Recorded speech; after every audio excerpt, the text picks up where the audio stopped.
Hello and thank you very much for joining me today. My name's Donna, I'm from Taffy Crafting and I'm an independent Stampin' Up demonstrator. And I've got this really cute little project to show you today. It is a box that holds a lipstick. Now I've got two teenage daughters and every Christmas and birthday usually involves a purchase of some sort of makeup and more often than not lipstick. So I thought, well, rather than wrapping it up in paper, which is really fiddly to do, why not make a really cool little gift box? So I've picked this in the Foil Frenzy range, which is 12 sheets, 12 by 12 square, and you get one each of 3 designs in 4 different colours. So we've got the green, the purple, this copper colour, and today I'm going to be using the blue. Really good quality paper. It's not even really like paper, it's more like cardstock, and that's why it's ideal for this project. It needs to be quite robust to keep its shape.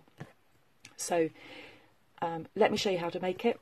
You start off with a sheet of paper, and this needs to measure 5 1/4 inches by 5 inches, and the 5 1/4 is based on the width here. So I measured the lipstick, added a little bit of extra just to give it some space inside, and then an inch to either side of that. So it's the width of your lipstick, add 2 inches. So we need to do some scoring to this. So you're going to take the long side first. I'm using the trimmer for this, but you could use the scoring tool, or the scoreboard rather. So we take our long side and we first of all score at 4 1/4, and then you flip it all the way around and you score at 4 1/4 again.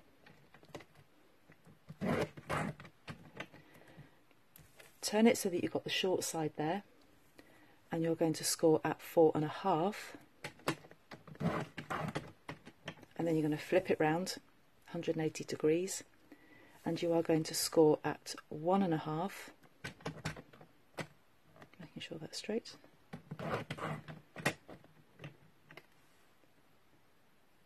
two and a half,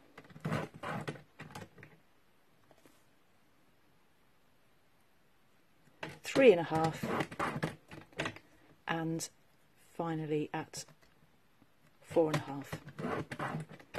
And that's all the scoring you need to do. So we can put this away.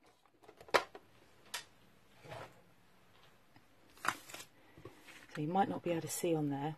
We can see a little bit better on there. We've got these score lines here. So we've got these 2 that run down there, and then we've got some lines that are running up vertically, but horizontally, going up that way. So the first thing we're going to do, we've got 2 very small rectangles here, and we're going to snip those away.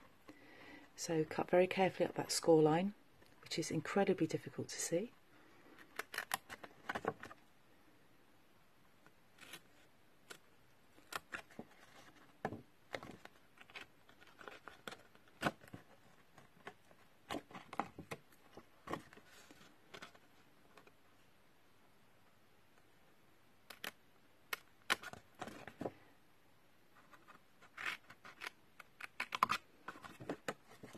So then you're left with that. You're going to turn it around, and then what we're going to do is we're going to take away that small rectangle there, and that square there, and that square and that rectangle. So you're going to cut up to the second score line on this side,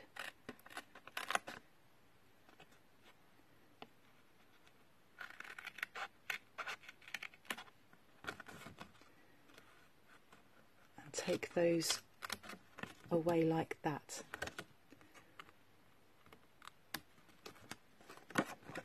The same on this side.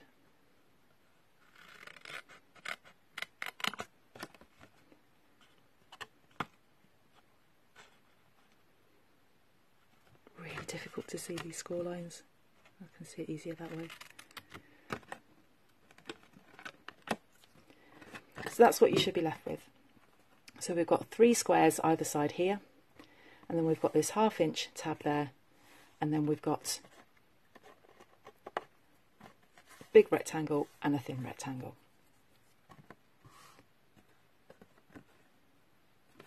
So the next thing you're going to do is fold and burnish your score lines.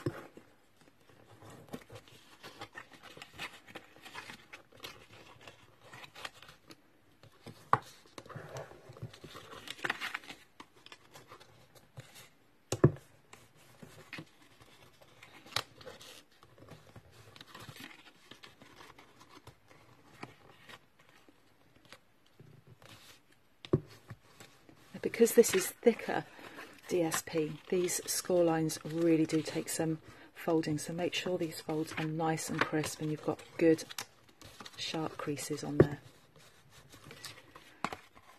Okay, so the next thing we're going to do is sort out these side pieces. So like I said earlier, we've got 3 squares either side. Pick out your middle square and you are going to cut either side vertically up to that first score line.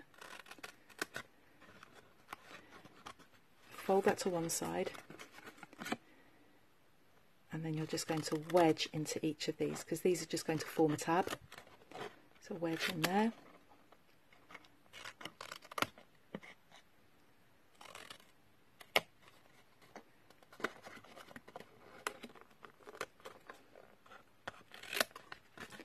And then the same on the other side. So cut up either side of that square. You're going to keep that middle square as a square, tuck it away, and then just cut either side, just wedge that in so it forms, all it's going to do is form a tab so that we can put the box together.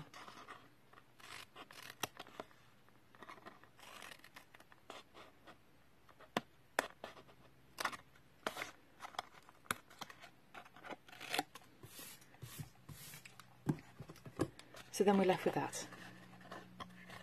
So the first thing I'm going to do is I'm going to fold, so we've got what we've got now is a thin rectangle there, then we've got our 4 rectangles and then a small rectangle here and our tabs either side. So the first thing I'm going to do is fold that one up there and I'm just going to run some adhesive on here. So I'm just using double-sided tape, but you could use a wet glue like Tombow, you could use fast fuse, you could use snail, but because this is a thicker paper, I think I would probably use Tombow, not something that's quite robust.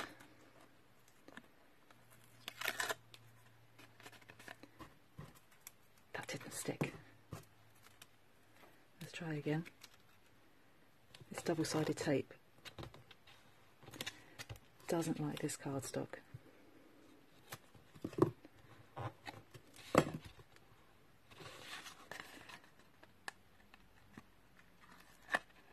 That's better.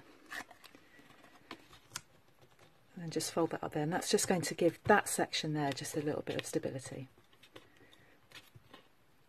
Now the next thing you need to do, turn it over, and we want to run some adhesive on each of these 4 tabs here on the outside.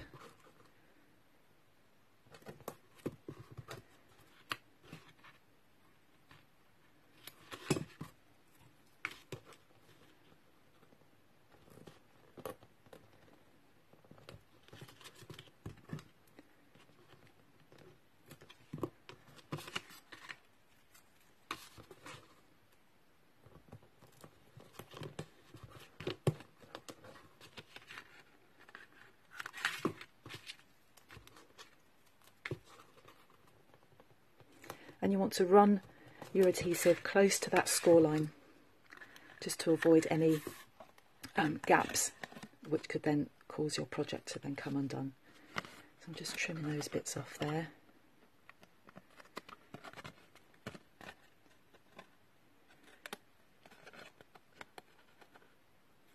Okay, I'm going to make sure they're stuck down properly, not have the same problem I had before. So then remove the release paper off of those 4 bits of tape.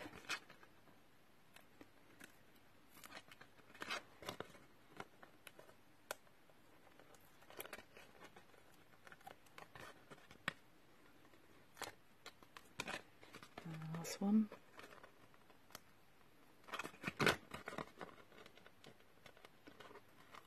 There we go.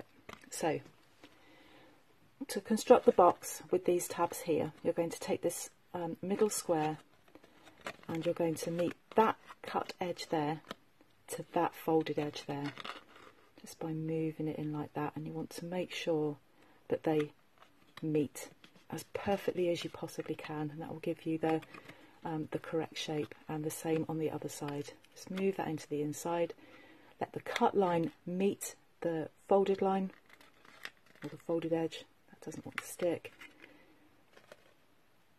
I think when you're using this Foil Frenzy, because it is very thick, just make sure that your edges are really stuck down. This double-sided tape doesn't seem to like it too much, so you might want to consider what kind of glue you're using. I'm just using double-sided tape for speed. So we do the same on the other side. That cut edge meets the folded edge, and then just tuck in that last one.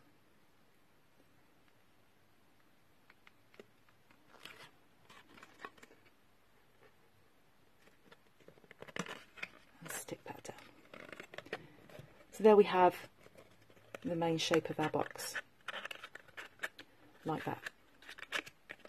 You might just want to just very carefully just snip a small angle there, just so that the box shuts with no problem, like that. And then one last detail, you're going to, I've got a 1-inch circle punch here. Open up your box, there's the lid. So this edge here, right in the middle, you can either measure it or eyeball it. Just take a very, very small curve there from your from the punch. Really don't need very much at all. Get that as central as possible, just so that you've got, so when that's closed, you've then got just like a gap there to be able to pick up, rather than trying to push your thumb in to try and open it. If you've got that there, it will open. Let's get all that out of the way. And then take your lipstick or anything else that, you know, something that's of a similar shape in the box, and close the box up. And then if you wanted to, you could finish that off with ribbon just to keep that lid down, and just make it just a little bit more fancy if you wanted to. If you had some metallic ribbon, that would look really pretty on there. So there we have a lovely little box. You could customize the shape of this, or the sizes of it, if you were if you wanted to wrap maybe an eyeliner. You could then make these measurements smaller, but actually make the width bigger. I'm going to have another go at that later, see if I can actually make a gift box for an eyeliner, just because I have to buy so much makeup at Christmas and at birthdays for my 2 daughters. I hope you've enjoyed this project. Click on the subscribe button if you would like to see more. And thank you very much for joining me. Bye bye.